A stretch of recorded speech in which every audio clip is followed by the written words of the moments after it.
بالله من شرور أنفسنا ومن سيئات أعمالنا من يهده الله فلا مضل له ومن يضلل فلا هادي له أشهد أن لا إله إلا الله وحده لا شريك له وأشهد أن محمدا عبده ورسوله قال تعالى يا أيها الذين آمنوا اتقوا الله حق تقاته ولا تموتن إلا وأنتم مسلمون يا أيها الناس اتقوا ربكم الذي خلقكم من نفس واحدة وخلق منها زوجها وبث منهما رجالا كثيرا ونساء واتقوا الله الذي تساءلون به والأرحام إن الله كان عليكم رقيبا يا أيها الذين آمنوا اتقوا الله وقولوا قولا سديدا يصلح لكم أعمالكم ويغفر لكم ذنوبكم ومن يطع الله ورسوله فقد فاز فوزا عظيما أما بعد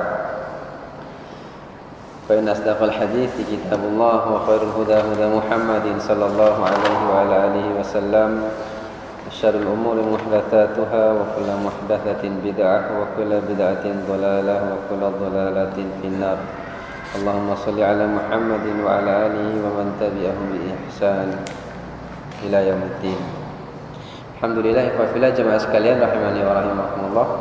Pada malam hari ini Allah Subhanahu wa taala kembali kumpulkan kita di masjid kita yang tadinya rencana ana liburkan kajiannya. Ya, qadarullah kita lanjutkan saja ya. Karena tadi yang ana pikir ada halangan tadi sudah lewat halangannya. Ya alhamdulillah kita di sini kita bisa melanjutkan kembali kajian kita di malam hari yang berbahagia ini. Kita kembali lanjutkan pelajaran kita dari kitab ini, yakni kaitannya dengan salat berjamaah.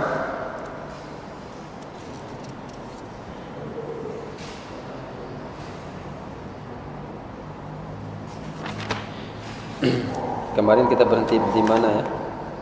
Lupa saya.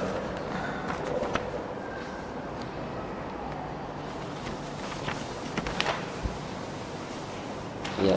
Kita bahas saja masuk ke pasal yang baru yakni mauqiful imam wal ma'mum ya. Yaitu tempat berdiri imam dan makmum ya. Ini kaitan dengan salat berjamaah. Yang pertama yang perlu diketahui adalah as-salatu wahid ma'al imam ya.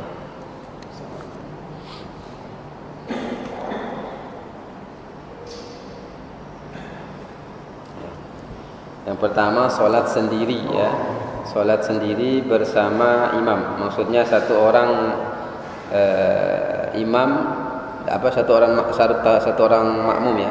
Ya. Jadi solat berdua bersama imam. Idza shalla rajulu ya wahdahu ma'al imam fa innahu yakifu an yamini. Ya, apabila seorang laki-laki ya, apabila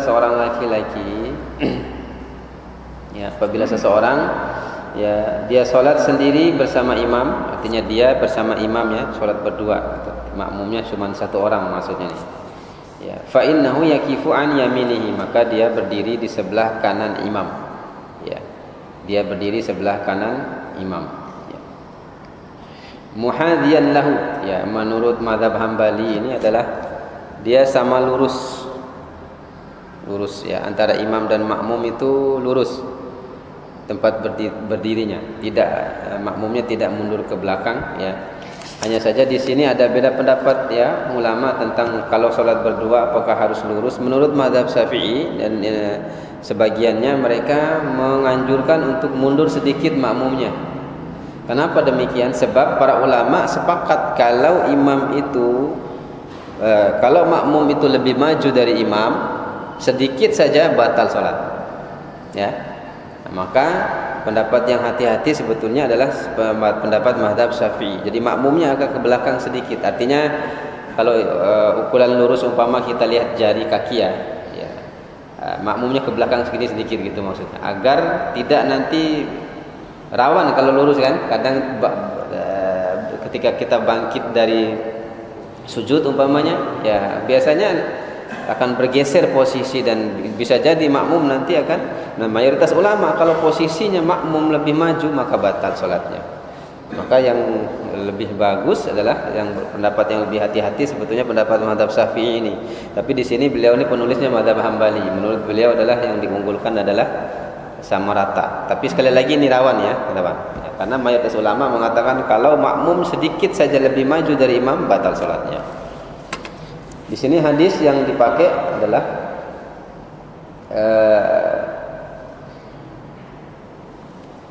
di sini kita baca ya, muhadiyan lahu, yang menurut beliau ini adalah sama lurusnya antara imam dan makmum, ghairu muakhir qalilan kama yaqulu asy-Syafi'iyah, ya, tidak agak ke belakang sedikit, ya, sebagaimana yang menjadi pendapat mazhab Syafi'iyah. Lama fi qissati Ibnu Abbas, ya, sebagaimana kisahnya Ibnu Abbas fi salatihi ma'al Nabi sallallahu alaihi wasallam, ketika beliau salat bersama Nabi sallallahu alaihi wasallam, summa qama yusalli, ya, ayat Nabi sallallahu alaihi wasallam. Ya, beliau bercerita, Ibnu Abbas ini bercerita ketika ketika Nabi sallallahu alaihi wasallam salat, melaksanakan salat sunat, ya.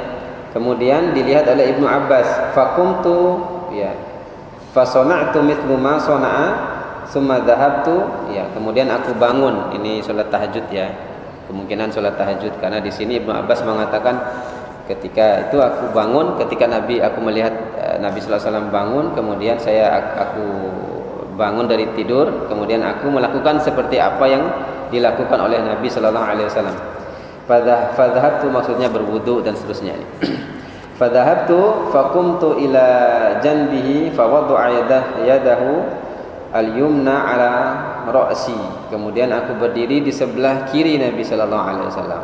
Jadi dia datang masuk ke sebelah kiri Nabi ketika salat itu. Kemudian Nabi meletakkan tangan di atas kepala, ya, wa akhadhahu bi udhunai, kemudian menarik telingaku, ya, telinga sebelah kanan, ya, yaftahilla fa shalla. Kemudian beliau memutar, ya, diputarlah Ibnu Abbas ini karena salah posisinya, ya, ditarik ke belakang gini, diambil lagi, suruh berdiri di sebelah kirinya Nabi sallallahu alaihi wasallam. Ya, jadi seperti itu. Jadi berdirinya ini beda pendapat ulama tadi, ya. Kalau mazhab Hambali dia lurus, ya, dia lurus sama imam, antara imam dan makmum. Tapi Syafi'iyah dan sebagian mazhab yang lain mengatakan dianjurkan itu adalah mundur sedikit, ya, mundur sedikit, ya, biar tadi, ya, tidak tidak berisiko batal sholat, ya. Kalau rata itu batal. Kemudian ada tambahan di sini, saya juga baru membacanya dalam fikih sunnahnya Sayyid Sabiq, ya. Yakni menurut Sayyid Sabiq, ketika kita sholat, misalkan ada 2 orang sholat, ya, misalkan ada 2 orang sholat berjamaah ini, kemudian menurut Imam Sayyid Sabiq rahimahullah taala, yang benar adalah tidak boleh kita memberi isyarat kepada teman yang sholat tadi, untuk makmum tadi, untuk mundur ke belakang sebelum kita masuk ke dalam sholat, ya. Saya juga baru baca, masya Allah, ya. Saya pernah dulu membaca tulisan seseorang, tapi saya tidak seperti batu nih, karena kan tidak ada dalil, tidak ada disebutkan siapa yang berpendapat dan seterusnya. Saya pikir ini pendapat pribadi dia. Ternyata, ya, belakangan saya baca di fikih sunnah Sayyid Sabiq, ya, yang cara yang benar adalah ketika ingin masuk menarik orang ke belakang, maka kita harus masuk dalam sholat dulu. Artinya kita sholat takbir dulu, Allahu Akbar, takbiratul ihram, baru kita kasih isyarat. Begitu juga sama, baik kita menarik orang ke belakang ketika sholat berdua, atau dalam kasus menurut sebagian pendapat ulama adalah ketika kita menarik ke belakang orang yang sholat berjamaah tapi kita sendirian di belakang, ya. Paham? Kan sebagian ulama berpendapat kalau kita sholat sendiri di belakang shaf, ini umpama ini shaf pertama, shaf kedua, kita di shaf ketiga sendiri, menurut sebagian ulama batal sholat yang shaf ketiga kita sendiri itu. Nah, Bagi ulama yang mengatakan batal solatnya, tidak sah solatnya, maka mereka menganjurkan untuk menarik yang ada di saf depan. Ya, ini sekalipun beda pendapat ya, ulama, sebagian ulama dan saya di sini disebutkan tidak batal sebetulnya. Tapi ini kita mengambil ibroh tadi yang menarik orang tadi. Nah, kata Sayyid Sabiq, kalau seperti kasusnya tadi juga, maka yang benar adalah masuk ke dalam solat dulu, baru kita tepuk isyarat orang untuk narik ke belakang, berdiri bersama kita. Jadi sama kasusnya sebetulnya ini. Ya, jadi ini ya. Jadi wallahu taala alam, saya juga belum pernah ketemu pendapat ulama selain ini ya, yang mengatakan langsung isyarat aja. Aina, tidak usah masuk dalam sholat dulu. Makanya saya dari dulu, kalau saya pribadi kebiasaan ya, umpama mau sholat berdua dengan orang lain, kita angkat jadi imam, saya tidak nepuk-nepuk, langsung kiri lalu atas samping, orang pasti ngerti itu. Saya tidak nepuk, karena kebanyakan dengan Allahu Akbar kan itu kan, saya tidak. Ya, jadi langsung saja berdiri di samping, ya ikuti saja. Nah, lo kau betul kan? Ya, ti orang dari pahu lo kau. Ya, kecuali memang mungkin yang kita angkat jadi imam itu, yang kita isyaratkan itu adalah mereka yang tidak faham. Nanti kalau yang tidak faham pasti tak terima kan dede. Kalau yang tidak faham atau tidak mau. Ya, kalau kebanyakan orang pasti faham lah. Dan juga yang penting juga adalah imam kan tidak mesti niat jadi imam dia. Tidak mesti dia niat jadi imam. Tetap sah sholat berjamaah sekalipun imam tidak niat jadi imam. Yang wajib adalah makmum, dia harus wajib berniat menjadi makmum. Nah, itu sebetulnya. Karena niat imam ini berdiri di depan ini, dia disunahkan saja, sunnah saja dia niat jadi imam. Kalaupun tidak niat jadi imam, maka tetap sah salatnya. Ya, ini yang pertama ya, ya ini posisi apabila seseorang itu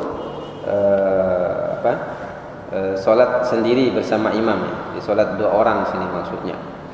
Kemudian selanjutnya adalah sholatu isnaini fa'aksar ma'al imam. Itu sholat makmumnya dua orang atau lebih ya bersama imam.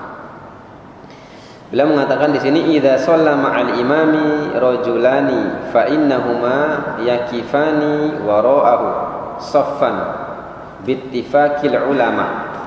Apabila di belakang imam ini makmumnya 2, 3 dan seterusnya, jadi lebih dari 1, maka yang menjadi kesepakatan ulama adalah makmumnya di belakang, semuanya di belakang. Ini jadi kesepakatan para ulama. Ini jadi kesepakatan para ulama ya, baik dari kalangan sahabat, tabi'in dan sampai kita hari ini ya. Berdasarkan hadis Jabir ya, alladzi fihi, di dalamnya disebutkan summa ji'tu hatta kumtu an yasari Rasulillah sallallahu alaihi wasallam. Kemudian aku datang, kata Jabir, aku pun berdiri di sebelah kiri Nabi sallallahu alaihi wasallam. Fa akhadha bi yadi ya. Kemudian beliau mengambil tanganku, fa adarani hatta aqamani an yaminihi. Kemudian Nabi memutarku sampai aku berada di sebelah kanan Nabi. Ya, jadi sebelahnya kiri dulu, baru dia diputar oleh Nabi sebelah kanan karena salah posisinya jadi makmum. Summa ja'a, kemudian datang Jabar bin Sakhr, fatawaddu'a summa ja'a. Kemudian beliau berwudu, kemudian datang mendekati kami, summa ja'a faqama'an yasari Rasulullah sallallahu alaihi wasallam. Kemudian beliau berdiri di sebelah kiri Nabi. Ya, paham ya kira-kira ya? Tadi itu Jabir datang, beliau berdiri di sebelah kiri Nabi. Pertama ini Jabir sendiri datang. Nah, karena salah akhirnya Nabi memutar Jabir sebelah kanan. Kemudian ternyata datang lagi Jabar, ya Jabar dan Jabir ini ya kembar ya tapi beda. Datang lagi Jabar bin Sakhr, beliau berdiri di sebelah kiri Nabi. Ya, artinya mereka mengapit Nabi. Jadi makmum di pinggir, Nabi di tengah ini artinya. Ya. Kemudian fa akhadha Rasulullah sallallahu alaihi wasallam biyadina. Kemudian Nabi memegang tangan kami berdua. dipegang oleh Nabi tangan kami berdua, kan di samping gini, dipegang oleh Nabi tangan kami berdua jami'an ya. Fadafa'na hatta aqamana khalfah. Kemudian Nabi ketika memegang itu kemudian mendorong kami ke belakang sampai kami berdiri di belakang Nabi sallallahu alaihi wasallam. Nah, ini menunjukkan berdiri mengapit begitu tidak boleh ya. Jadi jemaah dua-dua kiri kanan, imam seorang tidak boleh. Maka Nabi mengambil tangan kami itu didorong ke belakang. Nah, isyarat sebagai isyarat kalau mau sholat berjamaah ya di belakang ini karena 2 orang gitu maksudnya. Ini posisi kalau sholat berjamaahnya lebih dari 1, artinya 2 ke atas, 2, 3, 4 dan seterusnya. Kemudian dari Anas dia mengatakan, "Sholaitu ana, aku sholat ya, wa yatimun, aku sholat bersama anak-anak yatim fi baitina ya, di rumah kami, khalfun Nabi sallallahu alaihi wasallam, dan yang menjadi imam pada saat itu adalah Nabi sallallahu alaihi wasallam. Wa ummi, dan ibuku Ummu Sulaim ya, khalfana ya, bukan ini mana nih?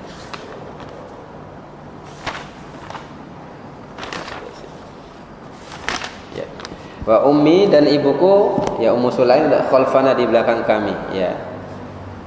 Jadi wa ama Ibnu Mas'ud ya, fakana yara an yakifa ahaduhuma an yamini wal akhar an syama'ilihi ya.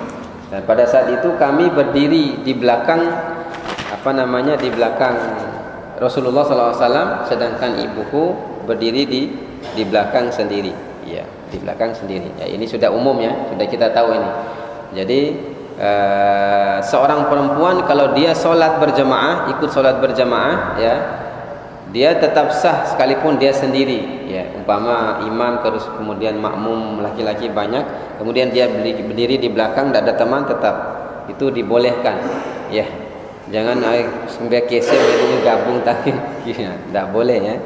Ya, dan itu sepakat ulama boleh ya, boleh itu sekalipun perempuannya sendiri tetap sah sholatnya, sholat berjamaahnya sah. Kemudian ada catatan sedikit, wala yazuzu ayyataqaddamal ma'mum 'alal imam. Nah, ini tadi tuh. Tidak boleh ya makmum maju lebih di depan ya, lebih maju dibanding imam, li'annahu la yasihul itmamu bil imam. Nah, karena tidak sah dia bermakmum seperti itu. Tidak sah salatnya ya. Kemudian wa qad dhahaba jumhur ulama ya, mayoritas ulama berpendapat ila anna man taqaddama 'alal imam batalat salatuhu ya. Karena menurut jumhur ulama, siapa yang berdirinya lebih maju dibanding imam maka batal salatnya ya, maka batal salatnya.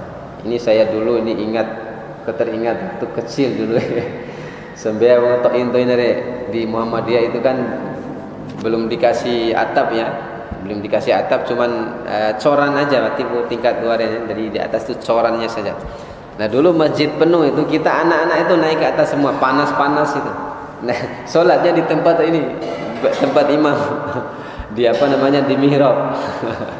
Sehingga sholat di mihrab, mana panas-panas lagi ya. Nah, tidak boleh ternyata ya. Tidak benar sholat itu. Kemudian selanjutnya yang ketiga adalah as-salatu ila janbil imam liman lam yajid makanan fil masjid. Nah, ini juga perlu diantum paham ini. Yaitu boleh ya, boleh salat di samping imam bagi makmum yang kalau satu orang ya, kalau masjidnya penuh. Jadi umpama masjid penuh, kita datang tidak ada di kiri samping imam boleh. Ya, dengan catatan tadi tidak boleh lebih depan, lebih maju, tidak boleh ya. Beliau mengatakan di sini, man dakhala al-masjid fawajada al-masjid mumtali'an, barang siapa yang masuk ke masjid kemudian dia mendapati masjid penuh ya, was-sufuf utamah, dan shaf sudah sempurna semua, sudah penuh semua shaf ya, falahu ayyatakhallalu sufuf man dakhala al-masjid ya, fawajadal falahu ayyatakhallalu sufuf, maka boleh dia memisah orang yang di shaf itu, maksudnya dari belakang itu dia cela dahulu nih lo kelampang menuju di depan gitu maksudnya. Dia boleh memisahkan orang yang sholat itu agar dia bisa maju ke depan, ya. Hatta yakifu bijanibil imam, sampai dia berdiri di samping imam. Kama fa'ala Nabi sallallahu alaihi wasallam fi maridhihi ma'a Abi Bakrin. Ya.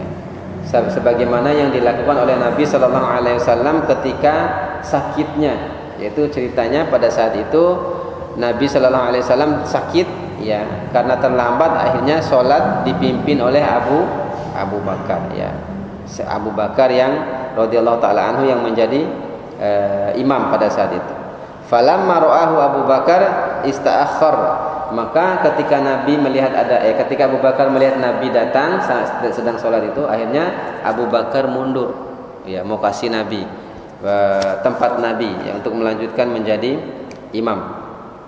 Fa asyara ilaihi anna ankama anta, maka Nabi memberi isyarat kepada Abu Bakar jangan pindah tempat, sudah berdiri di situ, ya, tidak usah pindah lagi. Fajalasa Rasulullah sallallahu alaihi wasallam khada'un Abu Bakar ila janbi, maka Nabi sallallahu alaihi wasallam berdiri salat di sampingnya Abu Bakar. Nah, ini dalil menurut para ulama, jadi dalil bahwasanya apabila masjid tadi penuh maka boleh, ya, boleh seorang berdiri di sebelah kanan imam, ya, untuk sholat. Ini juga pernah terjadi kasus kita dulu, ya, kita lagi dalam perjalanan, ya, di Qadarullah kalau tidak salah di Sumbawa itu dulu. Itu musola itu kita bersembilan dulu kalau nggak salah. Musola itu cukup untuk 7 orang, ya, 8 orang bersama imam, ya. Jadi sampingnya itu full sampai tembok itu 7 aja. Nah, Qadarullah kebetulan pintu musola ini lurus dengan tempat imam. Ini imam pintu musola, jadi makmum di belakang. Nah, tapi teman kita, ikhwan kita yang satu ini tidak paham, dia bingung, tapi sebenarnya posisi sholat ini di mana. Akhirnya saya yang di belakang itu jadi makmum, saya kasih isyarat untuk dia berdiri di depan, tapi tinggal kau. Akhirnya saya yang maju berdiri di samping imam, maka baru ikhwan ini ngerti, baru dia isi soft tempat anak berdiri tadi. Jadi boleh, ya. Boleh, baik itu kita masuknya dari belakang sana menyeka orang, apalagi lebih utama lagi kalau pintu masjid atau musolanya ada di samping, berarti ganggu dong sembahyang nih, langsung lalu berdiri di dekat imam, ya, sebelah kanan imam, seperti itu.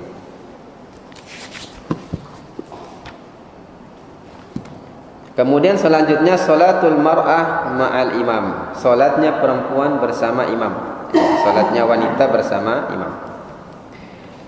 Al-mar'atu, perempuan, idza shollat ma'al imam, ya, perempuan kalau dia sholat bersama imam, fa innaha takifu khalfu sufufir rijal, maka perempuan ini kalau ada makmum laki-laki maka dia berdiri di belakang safnya laki-laki, hatta walau lam yakun ma'aha imra'atan ukhra, sampai sekalipun tidak ada bersama dia perempuan yang lain. Ya, kayak tadi saya bilang tadi, ya. Jadi dia berdiri sendiri di belakang sekalipun tidak ada teman. Fatakifu wahdaha fis sufufil akhir, ya, maka dia berdiri sendiri di saf yang akhir, saf yang di belakang. Ya, berdiri saf yang di belakang. Dan sebetulnya saf ini tidak hanya berlaku untuk sholat. Dalam apa saja, dalam kegiatan, dalam acara, dalam mana. Jangan sampai perempuan itu selalu duduk di depan, kita di belakang. Ini Nabi itu melaknat, ya. Kata Nabi sallallahu alaihi wasallam, sebaik-baik shaf laki-laki adalah di depan dan perempuan di belakang. Dan seburuk-buruk shaf adalah perempuan di depan, laki-laki di belakang. Dan ini berlaku bukan hanya untuk sholat saja. Semua keadaan. Ya. Majelis kombi tidak boleh. Ya, harus laki-laki di depan. Jangan sampai seperti pemahaman yang kemarin yang kita bilang. Justru imam ya perempuan. Makmumnya laki perempuan, laki perempuan, laki perempuan. Masya Allah. Buat tindak disembiaya. So punya haba.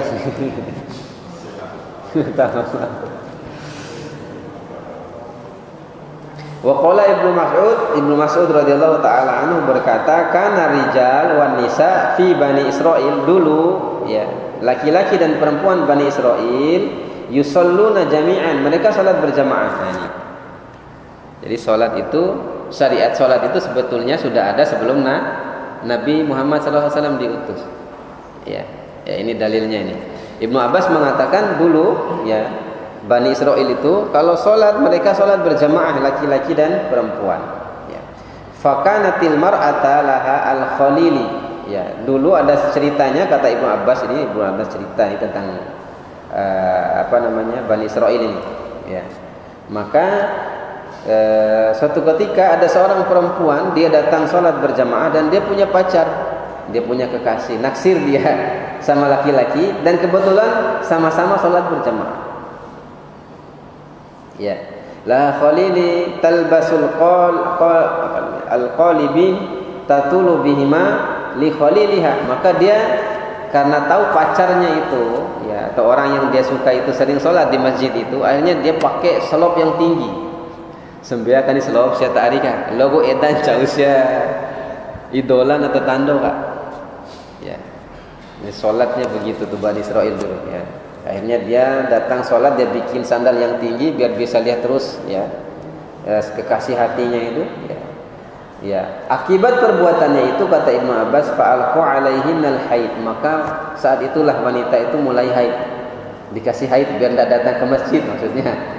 Ya, kata Imam Ibnu Abbas. Jadi ada dua riwayat sebetulnya tentang haid ini ya. Dalam riwayat yang lain haid itu sudah sejak Hawa alaihissalam, istri Nabi Adam. Tapi dalam riwayat Ibnu Abbas menyebutkan bahwasanya pertama kali wanita haid itu adalah wanita Bani Israil ini. Ya. Jadi gara-gara dia datang sholat ingin lihat pacarnya tadi, ya dia bikin sepatu hak tinggi biar dilihat pacarnya. Akhirnya Nabi mereka perempuan mulai dijadikan haid agar dia tidak bisa datang ke masjid. Ya, Allah Taala alam mana yang lebih kuat antara dua pendapat ini riwayat. Kemudian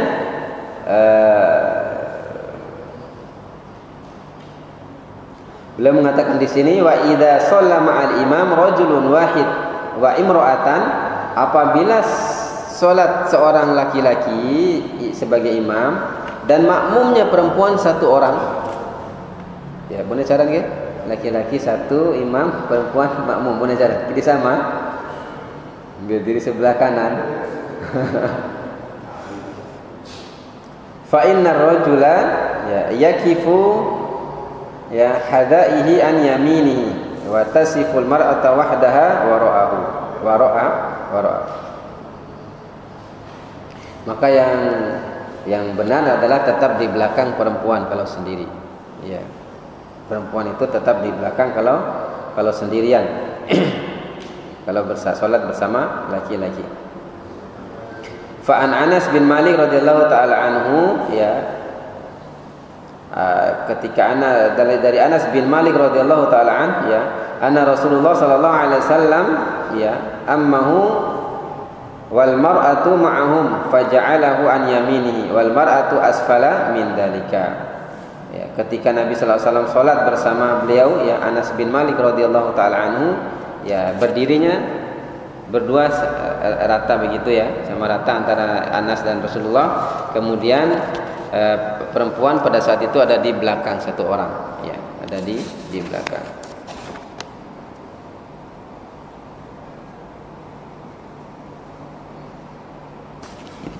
Kemudian selanjutnya poin yang keberapa nih? Poin yang kelima tentang saf-saf salat ini adalah salatul mar'atu bin nisa ya.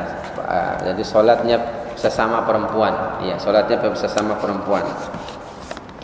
Idza salatil mar'ata bi jama'atin nisa, apabila perempuan salat bersama perempuan lainnya. Jadi laki-laki, bukan imamnya bukan laki-laki ini. Apabila perempuan salat berjamaah bersama perempuan lainnya ya, fa innaha takifu wasatohunna, yaitu imamnya berdiri di tengah makmumnya ya. Jadi satu shaf ini imam di tengah. Jadi tidak di depan gini ya, tidak di depan seperti kita kalau imam perempuan salat bersama perempuan itu, tapi dia di tengah.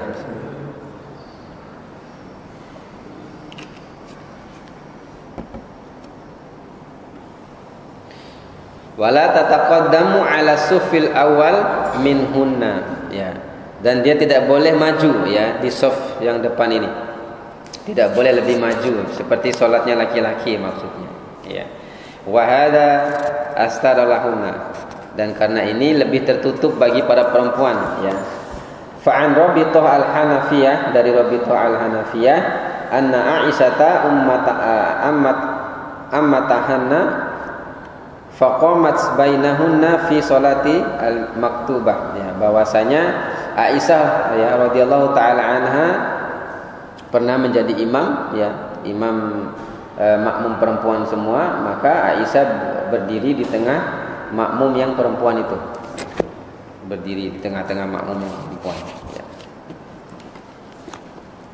Kemudian selanjutnya adalah, jadi sekali lagi ya, kalau sholat perempuan bersama perempuan tidak, softnya tidak di depan, imamnya tidak di depan, tapi sama-sama sejajar ya, sekali supaya tentunya seperti tadi ya, imamnya maju sedikit biar tidak terlalu sama posisinya dengan makmum, karena rawan tadi ya, bisa batal sholat makmumnya.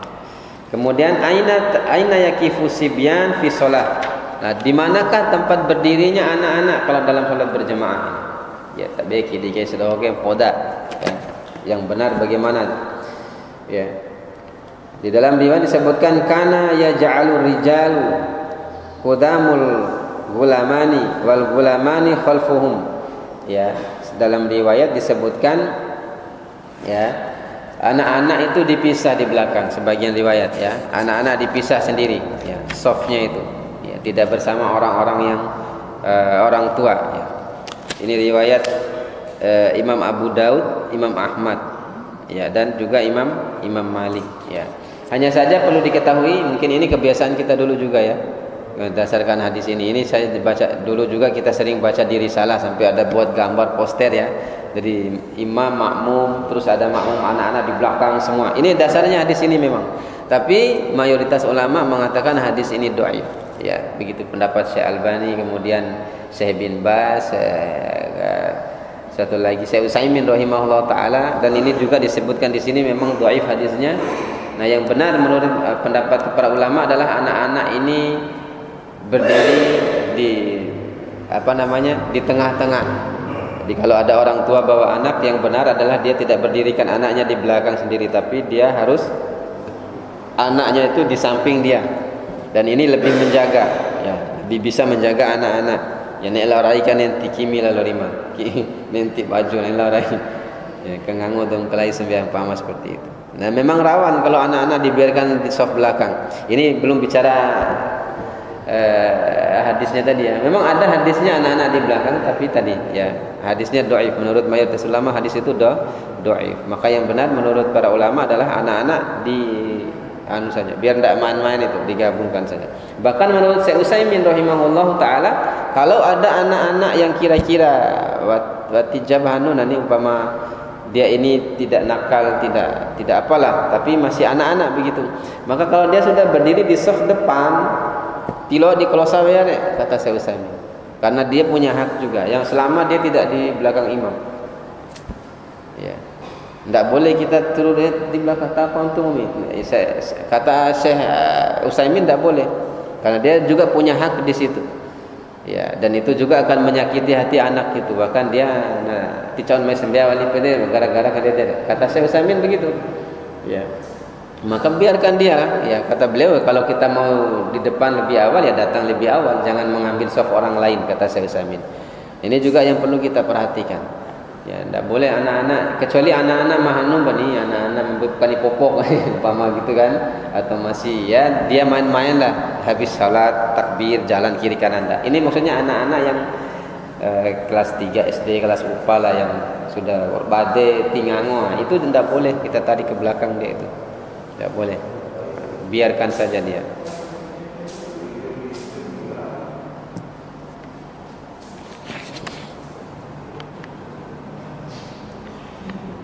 Kemudian salatul imam awil ma'mum fi makanil murtafi', salatnya imam atau makmum di tempat yang tinggi. Ya, yang pertama irtifa'ul imami anil ma'mum. Kalau imamnya berdiri di tempat yang lebih tinggi dibanding makmum. Hukumnya yukrah, di makruh ya. yukrahu lil imami ay yusalli ala a'la minal ma'mumin. Dimakruhkan bagi seorang imam untuk salat lebih tinggi dibanding makmumnya. Jadi tempat salatnya lebih tinggi dibanding makmum. Ya, wa huwa madhhabu jumhur, dan ini pendapat jumhur ulama. Sawa'un kana hadza al-u li hajah aula. Baik ada hajat atau tidak, ini makruh. Ya, kadang-kadang masjid kita jumpai ya,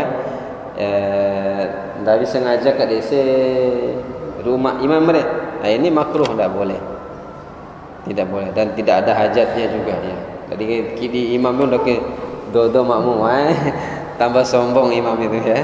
Ya, peluang jadi sombong untuk imam besar sekali. Wali pikirin deh, nggak sombong wali imam ni, tidak boleh. Ya. Ini sudah aja nih. Berdasarkan hadis hadis Hammam, anna Hudzaifah aman nas bil madain ala dakanin, bahwasanya Hudzaifah pernah mengimami manusia orang-orang ya di tempat yang tinggi ya. Fa akhadha Abul Mas'ud al-Ansari ya bi qamisihi, maka Abu Mas'ud al-Ansari yang ada di belakang menarik kamisnya ya, ditarik kamisnya. Ya, falamma faragha min salatihi, kemudian setelah selesai salat dia berkata, alam ta'lam annahunna kanu yanhauna 'an dzalika. Apakah kamu tidak tahu kalau dilarang oleh Nabi berbuat seperti itu, imam di tempat yang tinggi seperti itu? Qal, dia mengatakan, bal qad dzakartu hina madatani. Ya, saya baru saja lupa saya katanya. Saya baru saya ingat ketika kamu menarik baju itu, bajunya kawara. Jadi tidak boleh, makruh. Jadi kalau kita buat masjid ya, makanya Nabi masih kira ana kani hanum poa gambar poa tu sok di bau dong pada fikina. Ya, akhirnya bangun masjid biar gagang kahindai cumbukan ke desa segala macam. Dihias aun cawi masyaallah ya. Tanya dulu apa istilahnya, konsultasi wau lo dong pada fikih, pada ilmu agama ya, terutama masalah fikih lah. Sebelum bangun masjid itu jangan asal-asalan bangun masjid ya, cumpukannya dirubah dan seterusnya. Demikian yang bisa kita sampaikan. Ada salah-salah kata saya mohon maaf. Aku qouli hadza astaghfirullah li wa lakum. Subhanakallahumma wa bihamdika asyhadu an la ilaha illa anta astaghfiruka wa atubu ilaik. Assalamualaikum warahmatullahi wabarakatuh.